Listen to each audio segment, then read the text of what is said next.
بسم اللہ الرحمن الرحیم۔ ضلع میر پور خاص سندھ پاکستان کے پسماندہ علاقے کے اندر وہ علاقے جس میں لوگ جھگیوں میں رہتے ہیں، کچے مکانات میں رہتے ہیں، سردی گرمی انہی جھگیوں میں انہی کچے مکانات میں بسر کرتے ہیں، جن کا کوئی پرسان حال نہیں ہوتا۔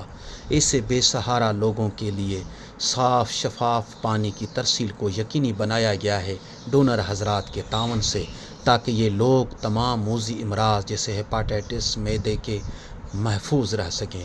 ہم دعا گو ہیں ڈونر حضرات کے لیے جنہوں نے اس مشکل وقت میں دکھ انسانیت کے لیے بے سہارا لوگوں کے لیے صاف شفاف پانی کی ترسیل کو یقینی بنایا ہے۔